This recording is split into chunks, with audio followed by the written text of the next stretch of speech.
Buonasera, buonasera a tutti, ben ritrovati anche questo martedì, come ogni martedì, per gli aggiornamenti settimanali sulla situazione Covid a Montegalda e per quelle che sono le nostre informazioni su quello che sta succedendo nel nostro bellissimo paese.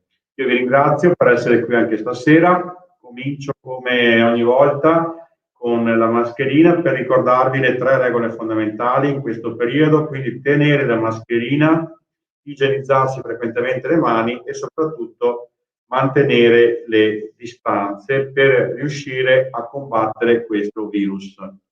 Questa sera, come ogni sera, io e Stefano siamo comunque ben distanziati all'interno di questa stanza, abbiamo aperto anche la finestra e quindi la porta anche, quindi siamo proprio in massima sicurezza. Direi di cominciare. Saluto Flavio, la Loretta, Cornel, la Elena, la Karen. Tra l'altro la Karen ha scritto anche una nuova poesia proprio in relazione a un evento, una rievocazione che ci sarà domenica prossima.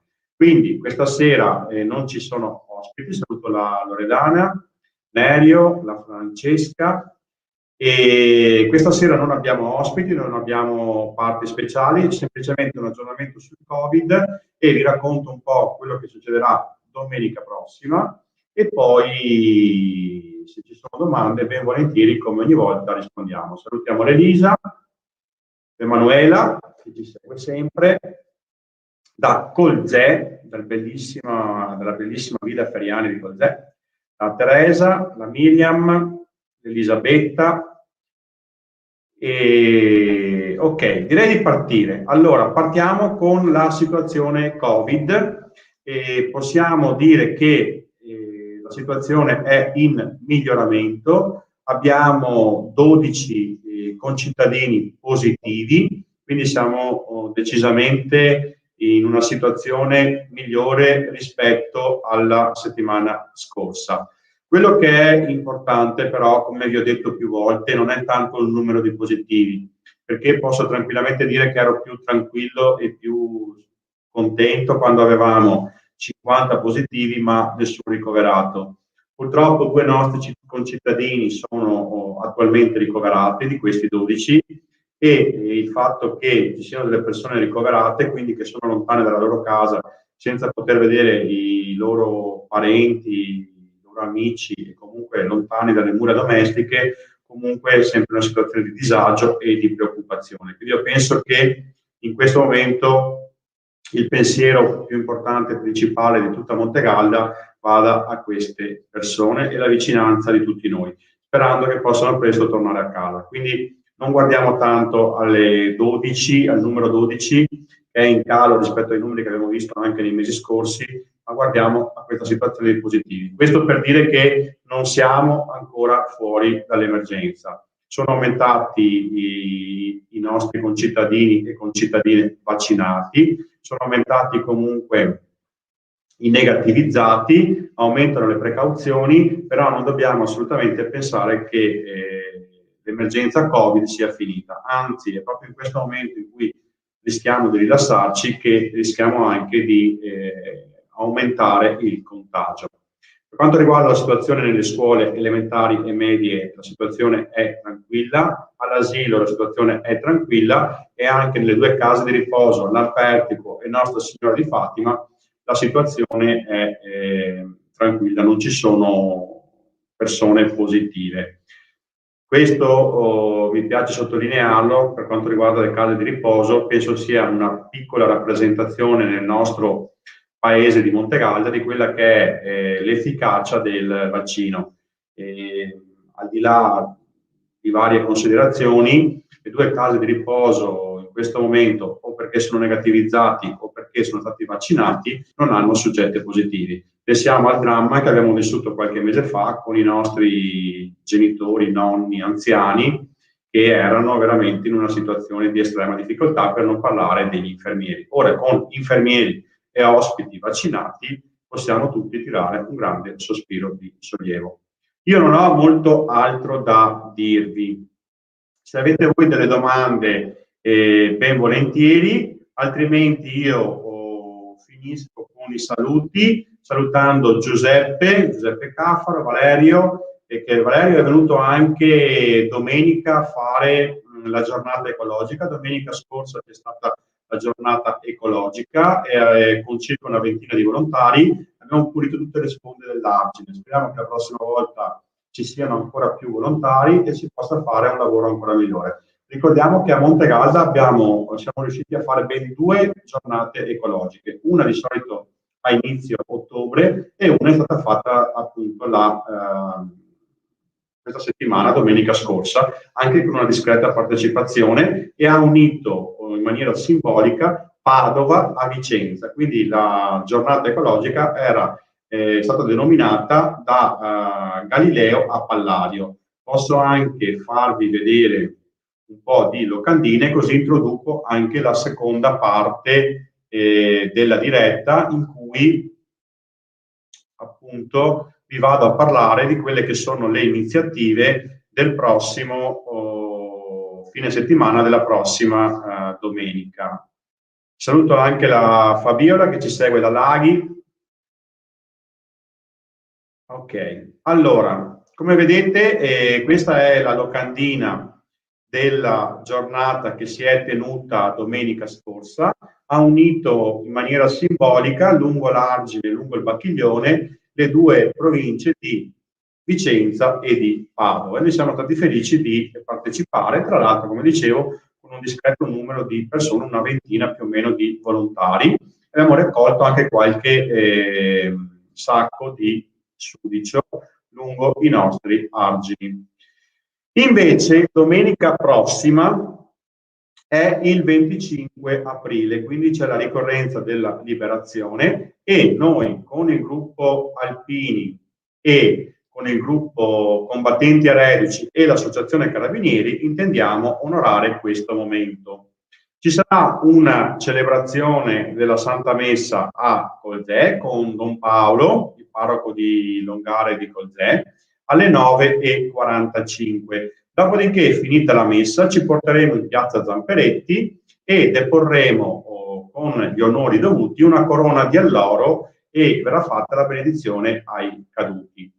In questo momento non posso non ricordare la toccante cerimonia che c'è stata l'anno scorso. Quest'anno non ci sono le restrizioni totali come l'anno scorso. Vi invito comunque a seguirla per quanto possibile su questo canale social, perché verrà trasmessa in diretta come l'anno scorso. Per chi volesse venire è possibile venire, manteniamo comunque le dovute distanze, mascherina, e cerchiamo soprattutto di non fare cappannelli, assembramenti o così via. Siamo anche particolarmente contenti di poter dire che quest'anno, per celebrare il 25 aprile, faremo anche una piccola, diciamo così, cerimonia, o comunque daremo delle informazioni e delle notizie anche nel pomeriggio, perché grazie alla collaborazione di due ricercatrici nostre paesane che avete conosciuto la settimana scorsa o l'altra, quella di cui abbiamo parlato dell'associazione Memorabilia. Bene, le due fondatrici di Memorabilia, Elisabetta e la Nicole, stanno facendo delle ricerche nel nostro archivio storico comunale e hanno trovato proprio dei documenti che parlano della giornata della liberazione, in particolare proprio un documento che certifica il fatto che il 25 aprile Montegalda è libera. È un piacere condividerli con qualcuno che potrà intervenire di voi. I posti saranno assolutamente limitati. Alle ore 15 qui in sala consigliare, appunto posti limitati, 30 persone, sedie distanziate, finestre aperte, però pensiamo sia il modo migliore per onorare questo momento di celebrazione, questo momento di ricordo di chi si è sacrificato per il nostro benessere attuale, e in particolare anche valorizzare il lavoro che la Nicole e l'Elisabetta stanno facendo sul nostro archivio storico. Anche qui, per chi vuole, in maggiore sicurezza, mettiamola così, è possibile seguire la stessa presentazione dei documenti anche in diretta Facebook. Ok? Domenica, oltre a questo, adesso vediamo se riesco a... Eccolo qua. Oltre a questo ci sono anche delle letture animate che verranno svolte all'interno del mercatino periodico mensile di Piccolo Mondo Moderno, su prenotazione, sempre per cercare il massimo totale e assoluto rispetto delle regole. Saranno lette anche qui con delle persone che avete già conosciuto, e penso che questo sia anche come dire, un po' soddisfazione da parte nostra aver presentato queste persone in queste dirette, perché la Monica dell'Asilo Nido Il Gomitolo parteciperà appunto a questi racconti animati che verranno fatti sotto il portico del comune, quindi all'aria aperta, per gruppi di 8 bambini alla volta, assolutamente distanziati. Se qualcuno, non ricordo se è sold out o se ci c'è ancora qualche posto, comunque potete chiamare al numero di telefono della biblioteca e verificare se la cosa vi interessa per i vostri figli, se c'è ancora qualche posto. Torno a ripetere, in assoluta sicurezza per i cittadini di Montegalda, sotto i portici, all'aria aperta, distanziati, massimo 8 bambini alla volta, con la Monica che avete conosciuto, e quindi anche questa diretta assolve al suo compito, perché ha presentato una realtà di Montegalda che ora già conoscete e che ritroviamo domenica prossima. Si svolgerà regolarmente il mercatino Piccolo Mondo Moderno dalla mattina fino alla sera, in quanto è a tutti gli effetti un'attività commerciale equiparabile alle altre attività commerciali, quindi come il mercato del lunedì, il mercato del venerdì, anche il mercato mensile di Piccolo Mondo Moderno si svolgerà. Ci sarà la vigilanza dei volontari e ci sarà la vigilanza anche della Protezione Civile San Marco, che ringraziamo fin d'ora per il sostegno che ci dà in questi momenti in cui magari c'è maggiore rischio per la popolazione. Quindi sarà possibile fare degli acquisti in queste bancarelle, sono all'aria aperta, cerchiamo di mantenere le distanze, igienizzarci le mani e soprattutto non creare assembramenti.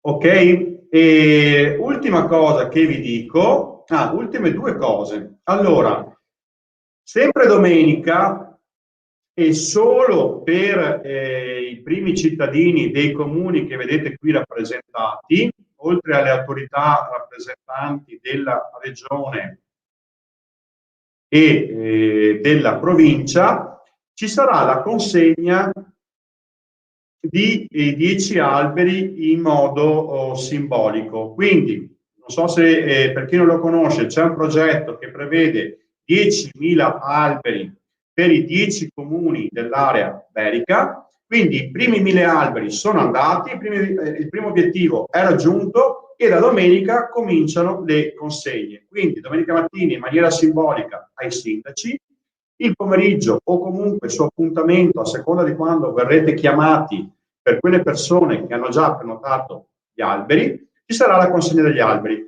Anche questa è un'attività che non era prorogabile perché la stagione va avanti e gli alberi vanno piantati, se no andiamo troppo avanti e non riusciamo più a piantare gli alberi. Questo è un messaggio importante anche di speranza per condividere con voi l'auspicio di poter presto uscire da questa situazione. Non solo, ma anche l'obiettivo che sembrava così lontano di 10.000 alberi ci porta già in pochissimo tempo ad avere 1.000 alberi in consegna la prossima settimana. Penso che l'unità dell'area berica e il messaggio che l'area berica dà alla provincia e a tutta la regione sia un messaggio importante. E anche questo si chiude come argomento per domenica prossima. Ultimo argomento per domenica prossima. Non credo ci siano fotografie a supporto, infatti fotografie non ce ne sono, quindi interrompo la condivisione, torno col mio faccione direttamente a occupare tutto lo schermo e vi dico che domenica, ricordando il 25 aprile dell'anno scorso, quando con poche persone ci siamo trovati qui di fronte a Villa Gualdo ad illuminare con il tricolore Villa Gualdo, che è quell'immagine che voi vedete durante la sigla iniziale, uno degli operatori appunto del service luci e audio ha ricordato che il 25 aprile si ricorda anche la leggenda del boccolo di San Marco. Io vi invito a andare a approfondire questa leggenda, noi la pubblicheremo anche sui nostri canali di comunicazione. La Karen, che abbiamo prima salutato, ha anche fatto una poesia dedicata al boccolo, che magari potrebbe essere appunto condivisa la prossima settimana o in preparazione appunto della ricorrenza di domenica. Quindi domenica, ricordando quello che è successo un anno fa, che questo boccolo, per chi se lo ricorda, è stato da me depositato sulle porte di San Marco. Dopo un anno, sperando, condividendo che un po' le cose sono migliorate, sperando di poter presto uscire da questa situazione, quel boccolo domenica mattina o un altro boccolo in modo simbolico verrà ripreso da San Marco e verrà portato qui a Villa Gualdo. Dalle 8:30 faremo una piccola diretta, spiegheremo la leggenda del boccolo di San Marco. Alle mezzogiorno qui un innamorato per ricordare questo momento importante e anche qui per dare un segnale di speranza e di vita dal nostro paese, sperando che veramente le cose possano in breve tempo migliorare, lo donerà alla sua amata. Dopodiché, per tutta la giornata di domenica, la Proloco di Montegalda metterà a disposizione di chiunque si vorrà associare un boccolo perché chiunque possa donarlo alla propria amata. Con l'occasione sarà possibile fare un'offerta, perché il boccolo appunto non viene acquistato, ma è possibile fare un'offerta, e raccoglieremo dei fondi per Vicenza for Children. Anche qui avete conosciuto Vicenza for Children, che è l'associazione che si occupa dei bambini che sono ricoverati nel reparto di oncologia di Vicenza. Quindi c'è anche una finalità benefica, oltre a ricordare quelle che sono le nostre bellissime tradizioni. Faremo anche un piccolo video di promozione, sperando che questa tradizione del boccolo possa diventare una caratteristica del 25 aprile a Montegalda. Io non ho altro. E ringrazio Karen appunto che ha fatto anche una poesia e che ricorda la tradizione del boccolo. Se non ci sono domande, io vi ringrazio perché anche stasera siamo sull'ottantina, novantina di persone. Non abbiamo fatto nulla di particolare stasera perché sono stati giorni un po' complicati per noi dell'amministrazione, però comunque quello che è l'aggiornamento tradizionale l'abbiamo fatto. Stiamo lavorando per la prossima settimana per fare sempre un qualcosa che ci leghi alla nostra tradizione, con tra l'altro la partecipazione di una delle nostre più, come si può dire, fedeli ascoltatrici, quindi una di voi che sicuramente in questo momento ci sta ascoltando, martedì prossimo sarà qui con noi e introdurremo un piccolo inserto della nostra tradizione ogni martedì, se ce la facciamo, da martedì prossimo, oltre a speriamo avere anche un ospite sul quale stiamo lavorando. Non andrei oltre e vi aspetto, per chi vuole, domenica prossima è possibile andare al mercatino Piccolo Mondo Moderno, dalla mattina alla sera. Seguiteci in diretta per il 25 aprile, giorno della liberazione, deposito della corona di alloro e onore ai caduti a Colzè, in diretta o in presenza per massimo 30 più 30 persone domenica pomeriggio. Per chi vuole sostenere la Proloco, ricordo che è importantissimo tesserarsi. Tesserarsi alla Proloco vuol dire sostenere il nostro loco, la nostra Montegalda. Quindi domenica, apertura del tesseramento, tesseriamoci tutti, ritiriamo il boccolo e doniamolo al nostro amore, in modo che ci sia un legame, tradizione e territorio. Io non vedo domande e quindi io vi saluto e fatalità, la Rita ci saluta, chissà che non sia lei martedì prossimo a salutarvi direttamente da qui. Buona serata a tutti.